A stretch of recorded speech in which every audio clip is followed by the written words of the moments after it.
welcome or welcome back to my channel. My name is Abby and I live in Japan. In this video, I'm going to be talking about 6 cities that I've really wanted to visit out in Japan. Even though I don't really have the money right now to do these things, it's still nice to dream and visualize what it would be like to visit these places. Definitely these places I'm going to talk about, I want to be able to take you guys with me one day in the future. So I feel like it would be good to make a video now, you know, to kind of hype it up. But before we jump into the video, please hit your subscribe button for any and all future videos. I do my best to post on Wednesdays and Saturdays Eastern Standard Time. I'll wait while you do that.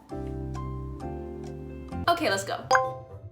So the first place I want to visit is Hokkaido, Japan, and it's more towards the northern part of Japan. It's very cold, there's a lot of snow, but also during the spring and summer times, there are just so many flowers, and I am a huge flower lover. I want to stay in a really nice log cabin-esque type hotel. The reason why it has to be log cabin is because I just love the piney smell of wood finish anything. This hotel also has to have one of those onsens where you can literally go in the bath with the monkeys. I personally love looking at snow and snowy settings, but I'm not playing the snow type of person. Like, I get cold really easy. Ever since I moved to Japan, I've lost a lot of weight, so I'm really small nowadays. I don't eat the takeout and the fatty stuff that I used to, so yeah, I don't really have my double layer all natural coat. I would like to ride like the ski lift just for the view. From what I know, I assume you take a ski lift up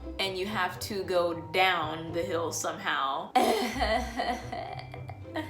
I just want to ride the ski lift for the view. I don't really want to go skiing down, but I'll take a sled down. Like, that's one thing I really want to do. I want to be able to get that roller coaster feeling, like that gut drop type feeling on a snow hill, and sled down with my husband or something. That would be something really cool to be able to take back home and say I did. I heard that Hokkaido has a specialty curry, and it's called garaku soup curry, and I really want to try that. Yeah, ever since I came to Japan, I've become more honest with myself about how much of a foodie I am. Yeah, I just really appreciate food, all kinds, and I really just want to try the specialty of any and all cities that I visit, just to get the taste for it and try it, because it's food. And the last thing I would do in Hokkaido is visit a shrine or temple. Whenever I visit shrines or temples, after walking through them and giving donations, I feel like my chi is centered. I feel more at peace with the world.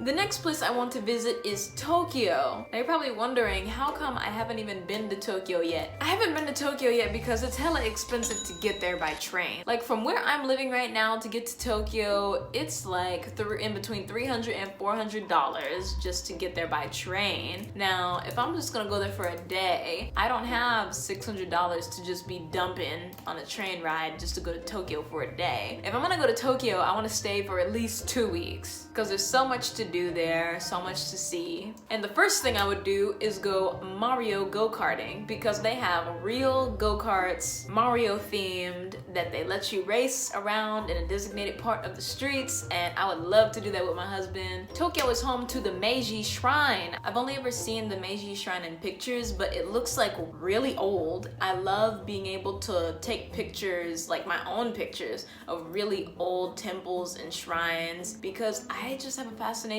for really old architecture. It's just so nice and refreshing because it's so different from anywhere else I've ever been. And at Meiji Shrine, I would love to do, I don't know what they call it, but they give you this little wooden slab, and you can hold it in your hands, and it has a little ribbon on it where you can hang it, and I think you write a wish or a fortune on there, and then you hang it at the shrine. And they usually do these things on New Year's. In my New Year's video, I saw a lot of love charms, and I would love to be able to hang a charm or trinket or whatever they call it. Maybe I would write to bless my marriage or something like that, bring good fortune to my marriage. I'll be in Tokyo, so I assume that Tokyo is the homeland of anything and everything Pokemon related. I will be visiting anything and everything that is Pokemon related. Ooh, another thing I wanted to do in Tokyo is take a bus ride around the entire city for a couple of hours. hours. Like, I don't know how long it would take to ride a bus all around Tokyo and see everything. When me and my husband lived in Nicaragua, we took the bus around the entire island for the day. We weren't really on the bus for long because the whole island is about 7 miles, but it was nice to just be able to sit back, let someone else drive, and just take in the sights and the air. Looking at a city or a neighborhood from the perspective of a bus ride is just so refreshing. And I would love to do that in Tokyo. And the last thing I would do in Tokyo is talk to as many English speakers as possible, because I live in the south. I live in the south side of Japan, and very rare to find someone who's bilingual in Japanese and English. And so it can kind of drive you insane if you're not fluent in Japanese. I have been studying and I have been getting better. I really like being able to have full conversations like what I do with my husband and through my YouTube videos, and I would love to be able to make friends out here in the South and speak fluent Japanese with them. If I'm going to Tokyo, I'm gonna use as much English as I possibly can, because I know there's gonna be a lot of foreigners there and a lot of polyglots, and yeah. The next place I want to visit is Hiroshima. I've actually been wanting to visit Hiroshima ever since I was in high school. High school was the first time I was introduced to the Japanese language and Japanese culture, in the sense that I took a Japanese class, and in my history class we were shown a video of a movie called Barefoot Gen?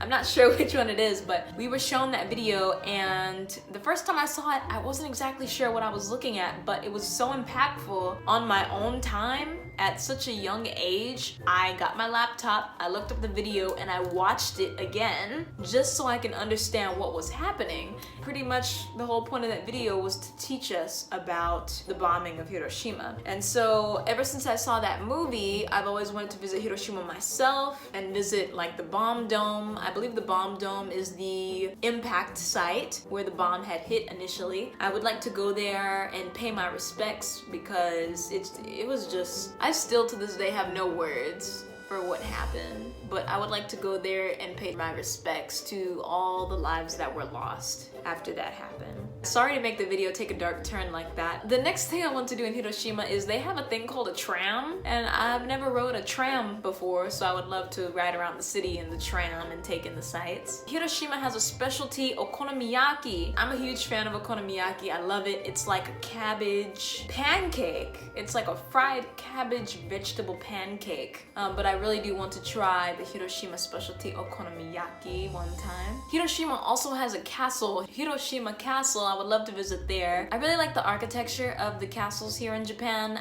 The only other castle I've ever visited was the castle in Kyoto, and it was really nice being able to walk through there and see all the historical architecture and statues and the plant life that they do such a great job at taking care of and upkeeping. So I would also love to visit Hiroshima Castle as well. Just like in Nara, Japan, they have deer. So Hiroshima also has an area where they have and raise deer, and they take care of the deer, and you can pet them. I think if you buy deer kibble, you can feed them from your hand, but I would love to be able to interact with some of the deer in Hiroshima. Oh, and visit a shrine, of course. The next place I want to visit is Fujinomia. So Fujinomia is one of the neighboring cities that surround Mount Fuji. I've never been able to see Mount Fuji in person. I've only ever seen him in pictures. They call him Fuji-san, and I would love to be able to take my own personal photos of Mount Fuji from a distance. That'd be a really nice memento to have and take home. Fujinomia has special yakisoba. I don't really eat yakisoba a lot. All the more reason to eat it more, right? So I want to try Fujinomiya's specialty yakisoba. Ooh, they're big on mandarin oranges in Fujinomiya, and I am the biggest fan of mandarin oranges in the world. Fujinomiya is also home to the, how do you say it? Shiraito Falls. Shiraito Falls is like this little area, and it's like, it kind of looks like a lagoon to me, kind of sort of, but it has like these really nice waterfalls. I think it's like a stringy waterfall type look from the pictures. I want to wear like a cute little dress and take some pictures there for my mom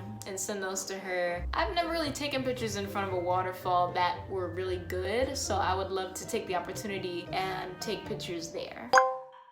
Sapporo! Okay, so this city is definitely gonna be like party city on my list. And the only reason why I call it a party city is because it's where Sapporo beer originated. I definitely gotta go with my husband on a beer tour. Maybe we could find a brewery somewhere. Yeah, they have like Sapporo Beer Museum. Like, shoot, if you can drink alcohol out in the streets and just walk with a can of alcohol, I'm pretty sure they give you samples during the tour. During the winter time, Sapporo also has like a winter festival. I think they make like snow sculptures and ice sculptures, and you get to see them, and there's lights, and the snow is really pretty and white. If by chance I travel to Sapporo in the winter, I would definitely hit up that event and do a cute little vloggy vlog during the winter festival. Sapporo is home to the Susukino.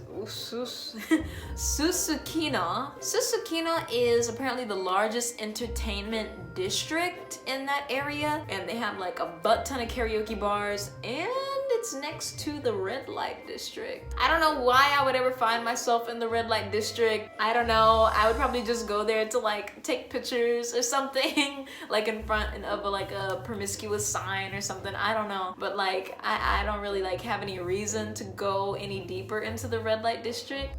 There's a park in Sapporo that I want to visit. It's called Shiroi Koibito Park. Yeah, it's just a little park. Maybe me and my husband can go there and have a picnic or have some lunch. And I really enjoy people watching and just being able to relax and hang out. And there's like, you know, people around in the area doing the same thing. I thought that going by this park would probably be a nice place to do that. But hopefully when we do go, coronavirus won't be such a pain in the ass. Ooh, the area of Shiroi Koibito also has a chocolate factory. When I think of chocolate factory, I think of like Charlie and the Chocolate Factory movies and stuff. So I don't know if it's gonna be like the same experience. I mean, of course not. But like, hey, I've never been. Let's go. Okinawa is the last one on my list, mainly because when I got married, I wanted Okinawa to be our destination for like our honeymoon. We just had like a quick, simple marriage ceremony. Right after that, we hightailed it to Japan, like real quick. So I guess Japan kind of ended up becoming like our elope, honeymoon, getaway for life type deal. While we're here, one day I want to plan a vacation and be able to go and visit Okinawa and have the mini honeymoon that we never got to have. So those are the 6 places that I dream about visiting in Japan. I'm sure in the future, with God's good graces, that me and my husband will be able to experience all of these places together and make so many wonderful memories, and bring you guys with us, of course, because I want to vlog all the cool stuff that's here and be able to show you guys, because it's just so much fun making videos for this channel and for you. Please do me a huge favor, cheer me on by liking this video. If you haven't subscribed, please subscribe now for any and all future video updates. I try to keep my videos lighthearted, chill, fun. So if you like this one, subscribe, because there'll be plenty more coming just like it. And you should also comment what city you would like to visit in Japan. Tell me why you want to visit it if you want. I'm really curious and I really want to get to know you guys a lot better. In the future, if you come out to Japan, we can meet up, hang out. You know, I'm a cool girl, so I'm down to chill, hang out, whatever. Thank you so much for watching, and I hope to see you in the next one. Bye!